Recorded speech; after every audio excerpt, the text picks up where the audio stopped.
and rise above mediocrity. And that's my goal, that's my mission, vision, and purpose. And my dad and my other mentors have told me, you help enough individuals get what they want, you will get what you want. So again, that's a spirit. That's why I'm always thinking in service, right? In service, and that's the key. And what's interesting here is, let's see, going backwards here, is that here are some of the trainings I've conducted and some of the mentors I've been blessed to have along with me, to share with me in that journey. And I really hope you consider that down here. This is Darren LaCroix, the world champion of public speaking.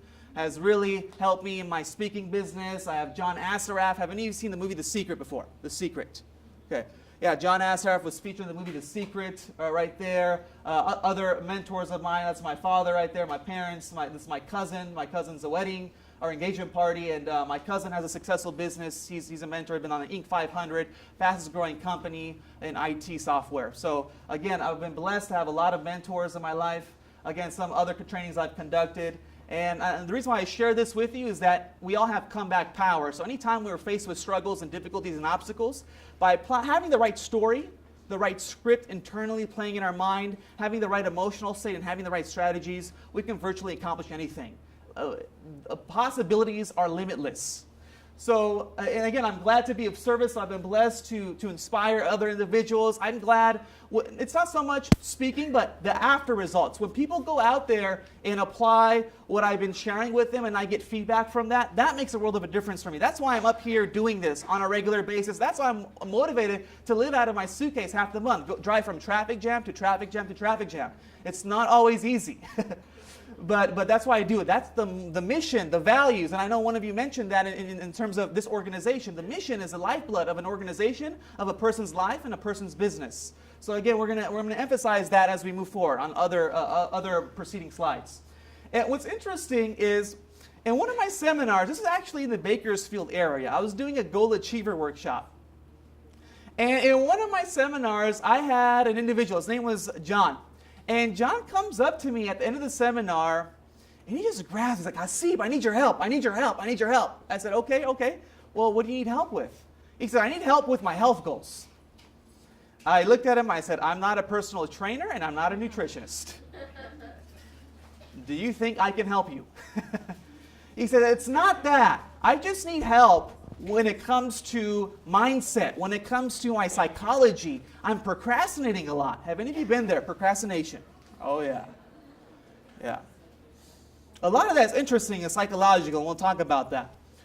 So I said, I'll do my best to help you. No guarantees. There's no guarantees in life, but I'll do my best to help you. So I meet up with him a week later. I said, John was a single guy, late 30s. So I said, John, what are you doing to get closer to your goals? Well, I said, first of all, what are your goals? He says, well, I want to be healthier. I want to have a lean, ripped, athletic body. I want to have more energy. I said, that's great. Now, what are you doing to get closer to your goals? Because I'm all about mindset, but I'm also about execution. So right afterwards, John says, and looks at me and he says, well, Hasib, anytime someone says, well, Hasib, I better fasten my seatbelt. Click. I know what's coming. John looks at me and says, well, Hasib, after I come home from work, I am tired. But wait, there's more. It takes me about 30 minutes to drive to the gym. But wait, there's more. I finally get to the gym, and it is so packed, so many people. I want to work out my pecs, work out my chest muscles, use the bench press. And I look, and there is such a long line. I don't wait 1 minute, nor 2 minutes, nor 3 minutes, but I have to wait 8 minutes before I'm finally able to use the machine. But wait, there's more. Then he says, I finally get to the machine, and there it is. The gentleman gets up off the machine, and I look down. And it looks so sticky, smelly, slimy, disgusting. I have to go all the way across the gym, grab the towel, wipe off the sweat. I just looked at him, I said, stop. I could not take it anymore.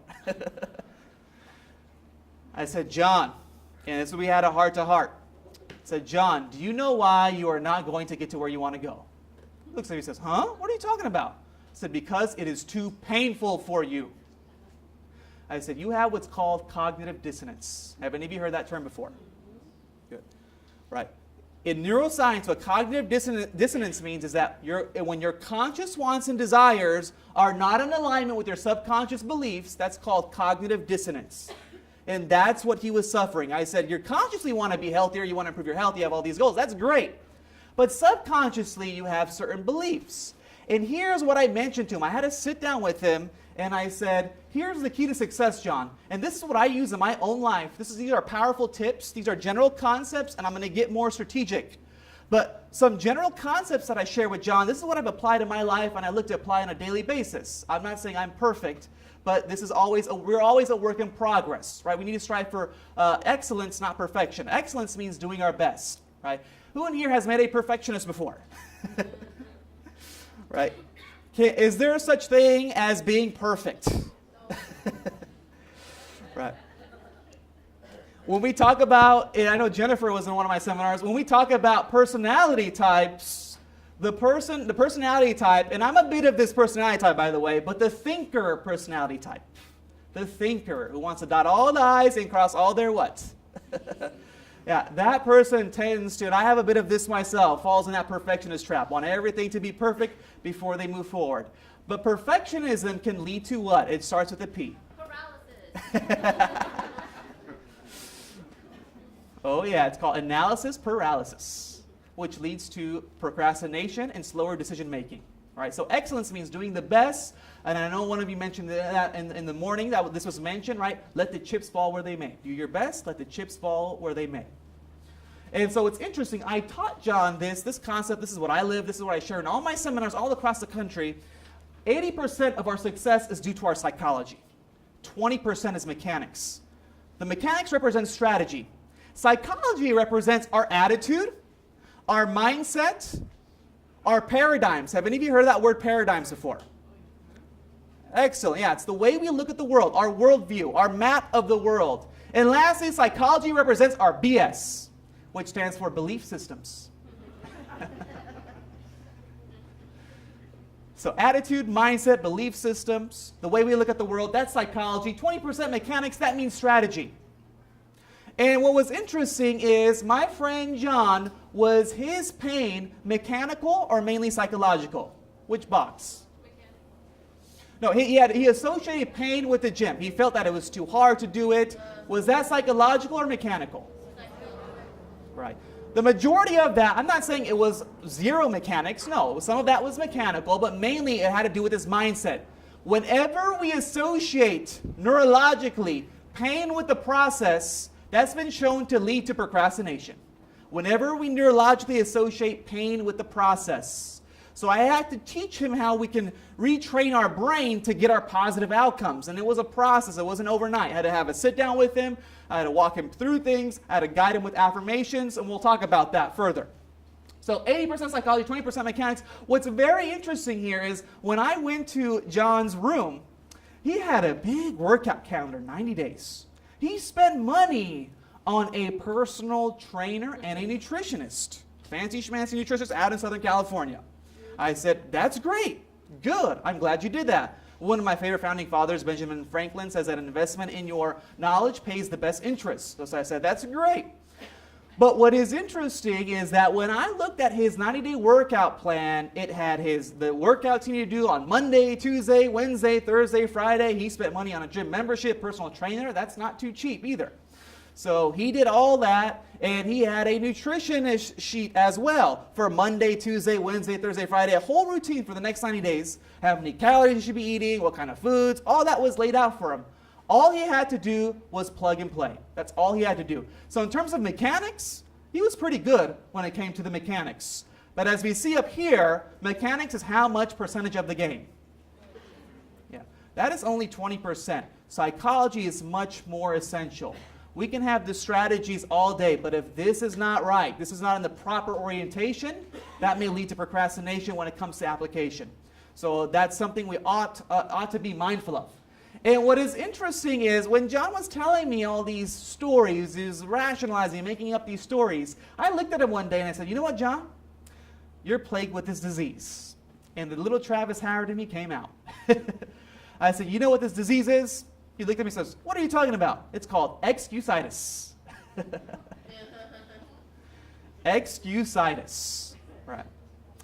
And have any of you been individuals who rationalize and rationalize and rationalize to get themselves not to do what they're supposed to do? Have any of you encountered those individuals before? Oh, yeah. The word rationalize should actually be 2 words. Some people love to give themselves rational lies.